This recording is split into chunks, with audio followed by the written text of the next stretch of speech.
Okay, so I'm here at Stonham Barns at the Suffolk Owl Sanctuary. So we're all gonna go in there. I'm a little bit early though, so I think I'm gonna go get some breakfast first, eat quick, come back. But it turns out actually, so this is Stonham Barns. It's like a holiday park kind of thing, but there's like loads going on. So back that way is like a fairground. Actually, I think it says right there. And today they have a car show of Austin Minis, which I had no idea. So we'll go look at that. They've got a bunch of different shops and things in there. There's some cafes, garden center. There's a tea pottery place over there. They have a mini golf, a pirate themed mini golf park, and probably one of the most like Suffolk things. I think I'm going this way. I'm walking the wrong way. One of the most British / Suffolk things is that in the car park across over there's a car boot sale going on. So I definitely want to go walk through there too. There's like almost too much to do. We are here for the Owl Sanctuary though. So that's our primary thing, but right now we're gonna go find a bite to eat.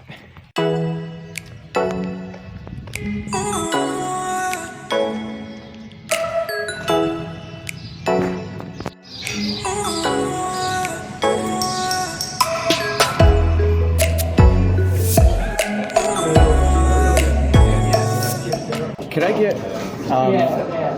get a full English? So we've got full English, or white toast, brown toast, or fried bread? Brown is fine. Brown toast, yeah. And then can I get a coffee? Just a white coffee. Yeah, so coffee, yeah. And an orange juice. And a fresh orange? Yeah, please. Is that everything for you, mate? Yeah. I'd take some water too if you had it. Glass of water as well. Yeah, sure, yeah. Cool. I'm gonna have to pee.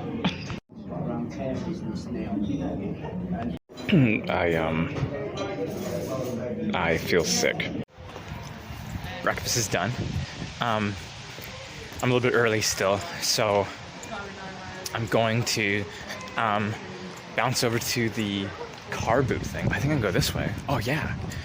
We're gonna go check out the car boot sale. So essentially here in the UK, instead of having like garage sales, people put like a bunch of shit in their cars, and then you like pay a small fee to have like a spot, and then you just like sell your junk out of your car. So let's go look.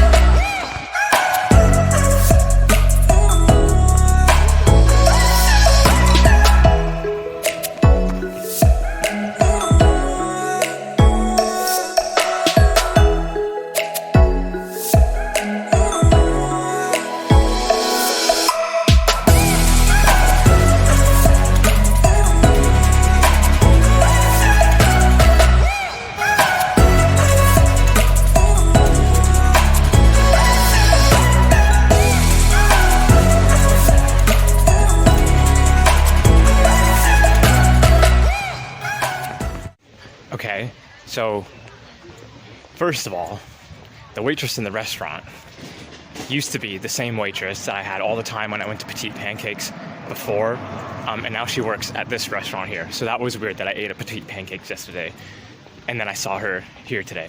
Another weird thing is that at this car boot sale, which apparently some people take real serious, my friend Phil is here selling stuff out of the back of his car. He's some guy I used to like ride the bus with, but now like we're good pals because he also works in Stowmarket. But before we go to the Owl Sanctuary, I gotta show you the pirate themed mini golf.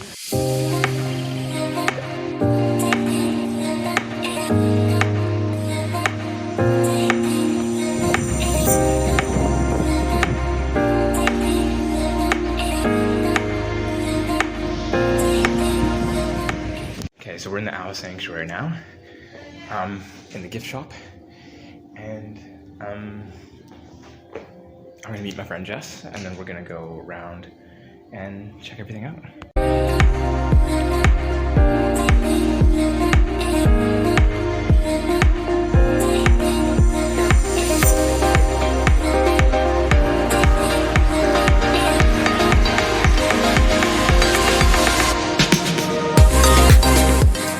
Right, so I'm in the sanctuary.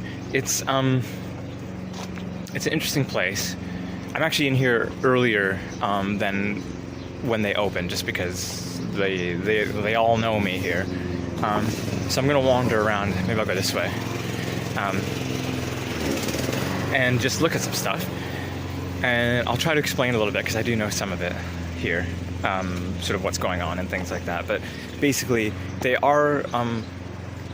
both an animal hospital and sort of like a zoo. But I would say more education center, with birds of prey from sort of all over the world, and we'll have a good look at them.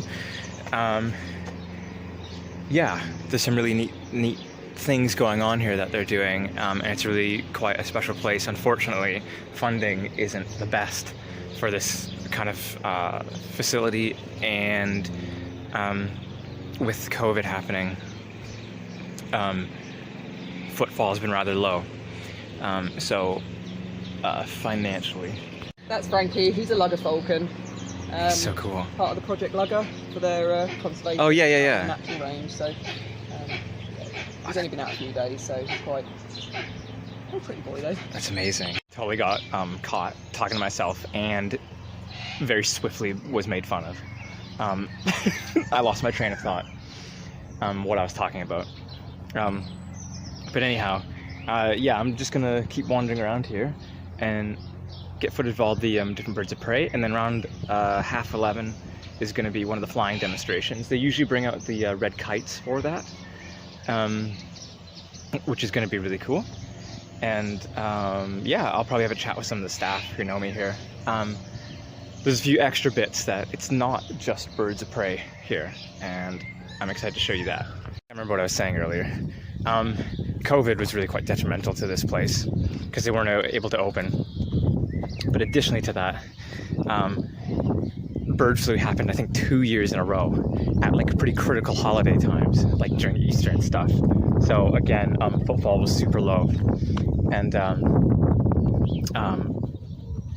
just not a good situation. So hopefully this place stays open. Now, I did some work here. I helped them finish off some of these free loft areas, very similar to what we're looking at right now, where they house most of the birds.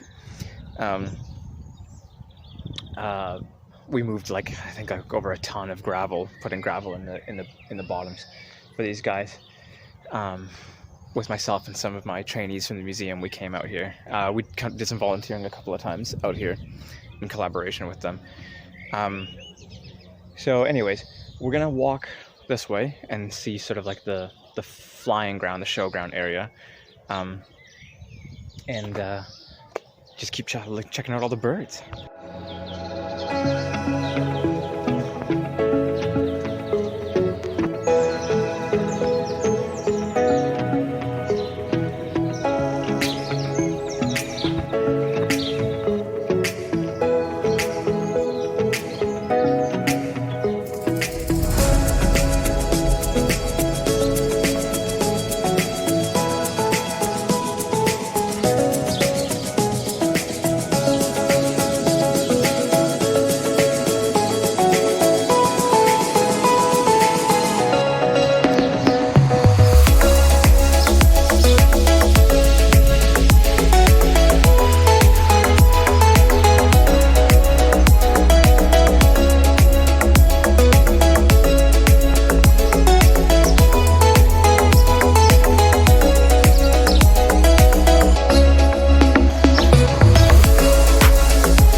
So behind me is a red kite, and we'll probably be seeing them, if not this guy, another one, doing some flying demonstrations today. They are an absolutely massive bird, and they're probably the biggest success story for conservation in the UK.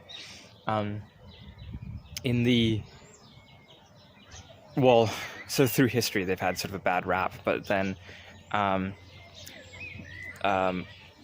for various reasons their numbers absolutely plummeted, and they were also sort of like sought out and killed. Anyways, it turns out that's really bad because red kites are good for dealing with vermin and things. But what happened in 1991 or 92, there was a huge conservation effort to bring the red kites back. And they started to bring them back in an area over near Buckinghamshire, actually in Buckinghamshire. And anyways, their numbers went from like 20 breeding pairs across the country to I think there's something like over 10,000 now breeding pairs, which is absolutely amazing. Oh, I'm getting peeked at. Anyways, I used to know my facts a lot better about this. I've kind of forgotten.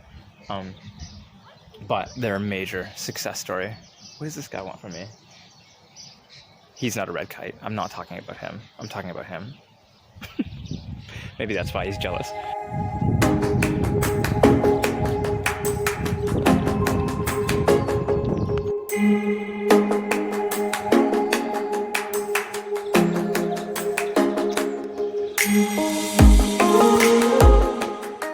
Right, so like I said, it's not just sort of this education center area. They do have an animal hospital here, which is where we got at the museum where the tawny owlets came from. And actually Jess has one, she's got one more for me. She was actually gonna give it to me today, but then remembered that I'm on a push bike and that probably wouldn't go very well. So I'll get it tomorrow.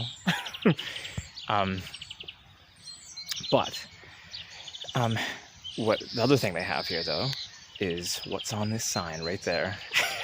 And well, maybe I'll just go show you.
They do have this like really small sort of like man-made woodland type thing here, which is really cool. That's just after the meerkats. But what's really interesting about it over here, if I can spot them, they've got red squirrels here. And red squirrels don't exist in this part of the country anymore because the gray squirrels took them out. What is interesting is that it's very possible, well, it's not possible, it's hopeful, I should say, to do a re-release project with. That was something, if I stayed at the museum, that's something I was really seriously considering looking at how to do is get red squirrels in the woodland at the museum. The thing is, it would require a lot of management of the gray squirrels, and there's also like lots of legalities and things that would have to come along with it. But I know the red squirrels are around here somewhere. We'll just have a look. But there's a really cool Reeves pheasant here.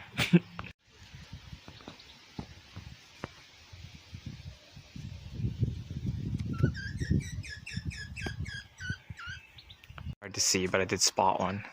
He's right there. Oh yeah, you can see him. There. That's probably the only time you'll ever see a red squirrel in Suffolk.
Another thing that they do here is they do like photography days, photography courses. So the staff here will bring the birds out and fly the animals, and people can get really, really nice photographs of them, which is pretty cool. As long as you don't like pretend like you were in the wild, because that's lame and nobody likes a cheater. But yeah, they do photography days and things like that.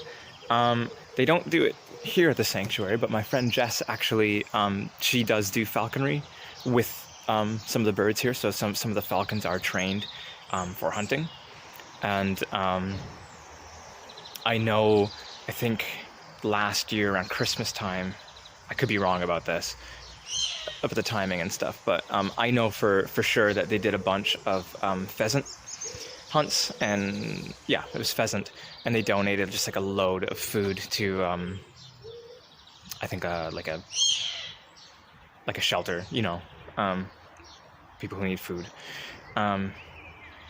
So yeah, there's a lot of really good work being done both here and by the people who work here. I think we're gonna wander around a little bit more.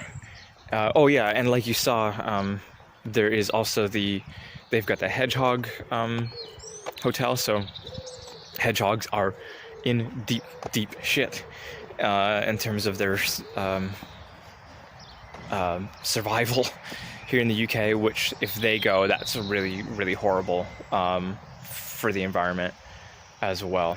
They're a pretty big deal.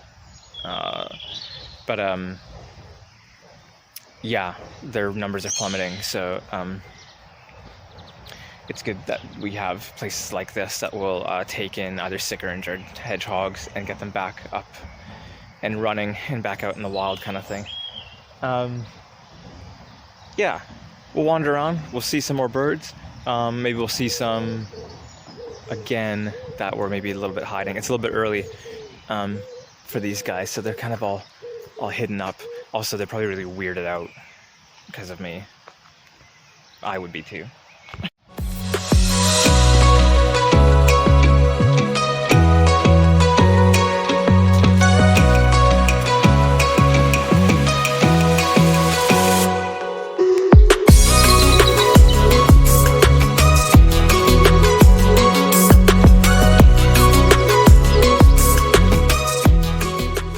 like with most charities, you can actually adopt an owl, so you can like pay a small fee, and you know, get updates and things like that on well, it doesn't have to necessarily be an owl. It could be any of the birds of prey here. It's just called Adopt an Owl. So yeah, there's all kinds of really cool things that they do, and they do, of course, education days for schools and things like that. I'm wondering if we can have a sneak peek into the animal hospital today. I don't know. I don't want to bug them. They could be a bit busy. It's a rather small staff population, just like back at my work. Are really tiny little baby bunnies over there. Let's see if I can get close. They don't seem to notice.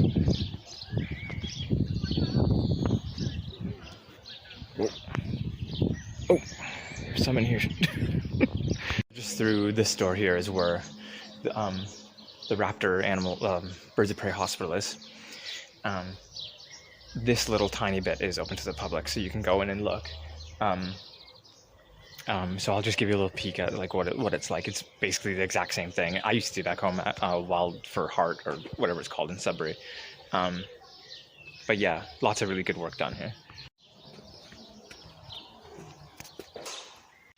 Little owl. Hey, mister. That came in as a tiny little. Yeah. Little fluff ball, Yeah. Oh, look at him. Fluff ball. So these are the Yeah. UK smallest owl. Yeah. Very feisty little owls. Love little owls. Yeah. I got loads of them around my house. They're great, aren't they? Oh. Will you stand up a little bit? Hey, shh. So yeah, this is number 9 that's come in. Yeah. Okay. This Wow. month alone. So Loads of tawnies. yeah, I mean, we're finding them in whether or not people are just going out more often. Initially thought we had like an eye infection going on, but Yeah. he's actually got full-grown cataracts in both eyes. It had a road injury, so it got rolled under a car basically. It Okay. can fly, but it's very lopsided. It's had no brakes, nothing, so it's probably nerve trauma. Yeah. But again, another tawny owl, so they're hunting around roadsides and getting more and more. Yeah. Just getting in trouble more and more. Different families, different species, and have a look at or talk about some of the ways in which they interact with their environment and with each other. So imagine that these traffic cones are meant to represent bits of driftwood and seaweed that have washed up on the shores along the Falkland Islands. Here we have some plastics that have scourge of modern times along the shore, a little beachy area over there with a lobster pot and some penguin eggs. He's found his traffic cones. He uses his big feet to turn them over. And underneath, he would find little bits of food under the seaweed. I'd hate to imagine if he ever flies off what he would do to a roadwork. The island is inundated with thousands of seabirds and seals who all go there to breed. And this bird is waiting for them. Whether it's a lovely, juicy penguin egg, which would keep them going for quite a while, a huge yolk, he will have a go at that. But something better, you may have seen one very recently. Here he is. His name is Bramble. And Bramble is, of course, a very beautiful barbel. Look at this gorgeous here. Somebody's pet, and although they were very well intentioned and they cared about him, they didn't know how to look after him very well. And he actually arrived in a teeny tiny budgie cage. Italy. As you cast your eyes towards the back, we have another one during lockdown with a nickname that unfortunately stuck. Here he is. This is Boris. With looking at them, they use their hearing. And they have some of the best hearing in all of the avian world. Right, next we're going to move on to another native. He is a little bit small, and you should know what he is, so I won't actually introduce him. I'll see whether you can tell me what he is. Please don't say parakeet though. Someone said parakeet the other day and he's been deeply offended ever since. He's part of the falcon family. Oh, yeah. a kestrel. He is a kestrel, a European kestrel. Thank you, young man.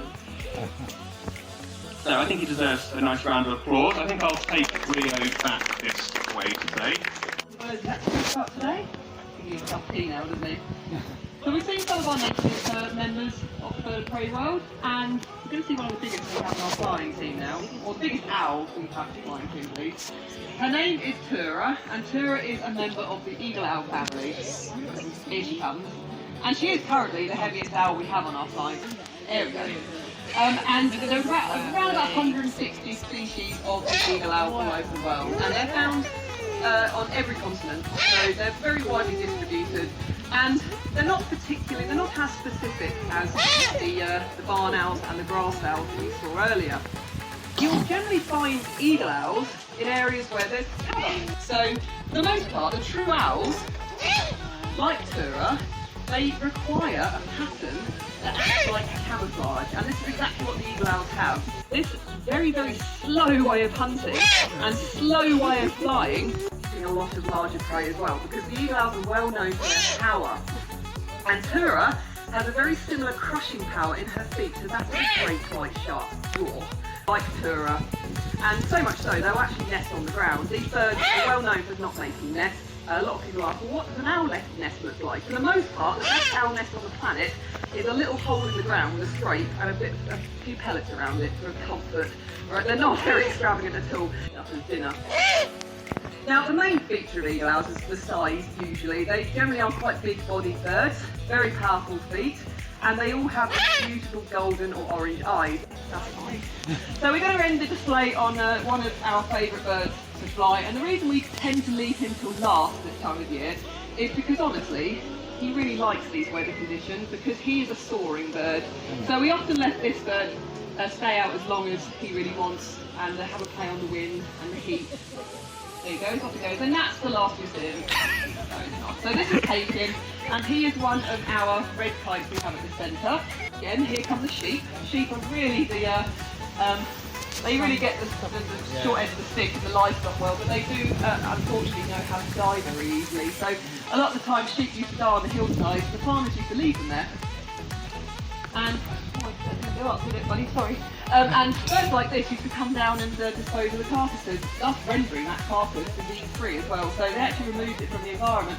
These days, or sort of mid-19th, 20th century, the carcasses were removed, they were buried, so they actually lost a very large part of their food source, which wasn't helping their numbers. So they're quite naughty birds, and they also will hunt. He landed! Not supposed to do that, Haken. Your wing's a bit tired today. That was supposed to be a nice snatch he did there. They will, you've also seen it, you've seen him do it already, he will actually snatch from the ground. And this is a method they'll use for snatching small rodents and occasionally frogs and fish off of water surfaces as well. Been vilified quite heavily in their lifetime in the UK. So it all started really when the food sources started going missing, but they also were victims of persecution for hundreds of years, not just a few hundred years, but ever since the medieval period, where these birds were as common in the streets as seagulls, pigeons, urban foxes are to us today. And what are all those animals being drawn in by? Us, really, aren't they? There we go, a little backflip as well. And yeah, so they were really persecuted up until the Victorian era, where they got really popular for collectors. Different to birds like the buzzard. Well, that's easy, it's the tail. Right? So kites have this incredibly long forked tail, and as you can see, when Haken is whizzing about there, he can turn his tail at a 90-degree angle. I've been in Tuesday, he's got someone. Yeah, Monday, you need a day off, you can have a So that's the first half of the day done at the Owl Sanctuary, but I'm going to go back in because they have a second demonstration. The only thing is my phone is starting to die because I was filming so much. The demonstration was super cool. But I got myself a coffee, and while I wait for the next one to go down, I'm just going to pop around and see if I can look at this Austin mini car show thing.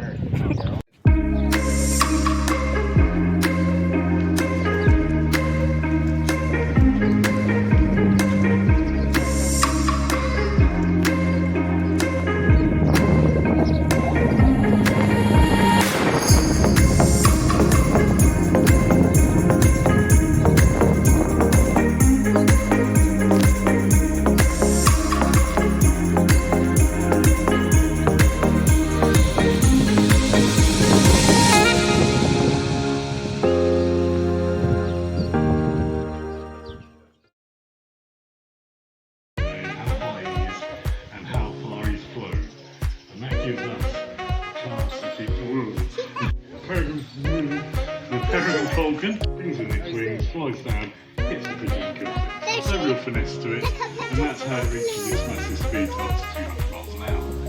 The Manor Falcon, however, is more nuanced in the way it hunts. Once again, when Tim thinks Milo's done enough work. He touched it! Ooh.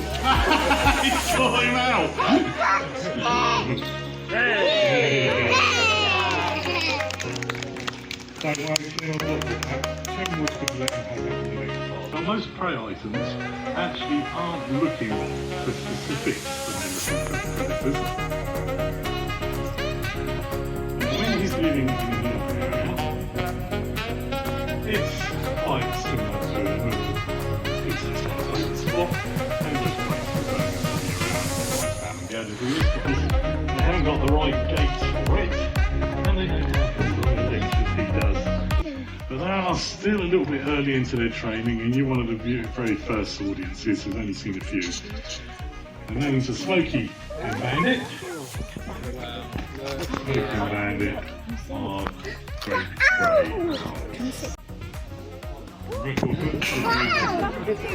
But that doesn't necessarily mean they're the biggest owl. Adding at this point, if you've ever heard of the wise old owl, I'm afraid, as we've just seen there, it doesn't exist. Owls are pound, and that means they can easily catch them, and often great chicks don't back. And that means that Dolly at the back, a little calling noise you can hear them making, is actually just a little begging sound. They're just asking Mum and Dad where the food is.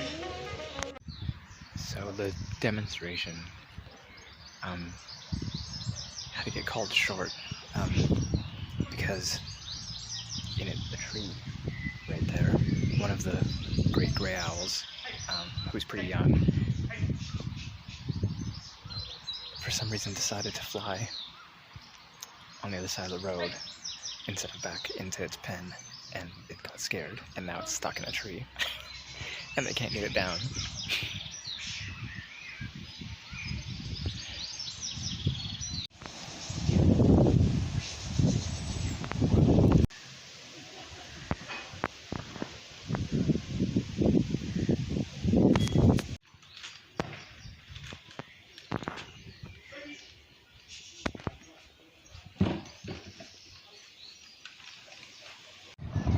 Okay, we think we're making progress.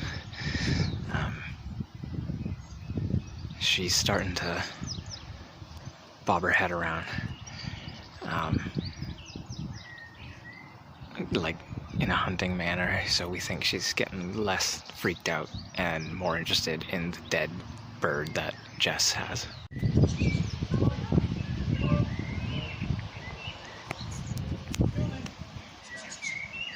Alright, now Rob here.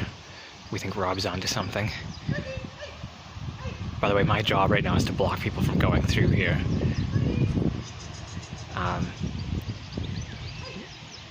We're making progress. Oh yeah, she's gonna go. I can see her. Yeah, she's gonna do it. I hope my phone doesn't die.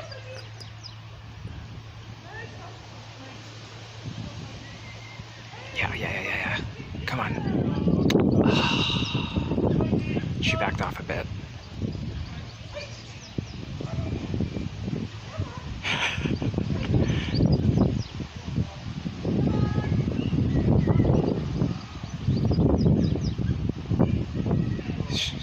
She wants to go. Oh, come on. Oh, the anticipation is killing me. Oh, she's like... Oh, come on. Do it. Or I'm gonna stop recording and then I bet you she's gonna go. Watch. We've got, I don't know if you can see him, we've got a staff member on the roof of that. So we'll try this technique next. Okay, she's thinking about it again.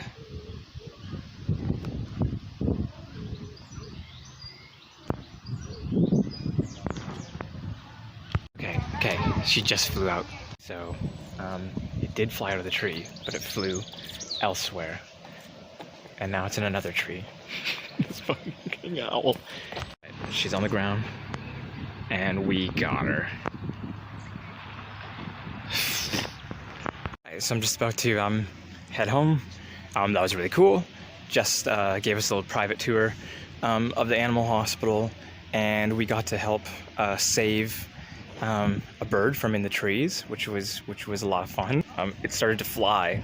It started to fly out of the tree and go in another direction, and it changed direction, and then it hit another branch and then went down onto the ground, and then the staff here came and picked it up.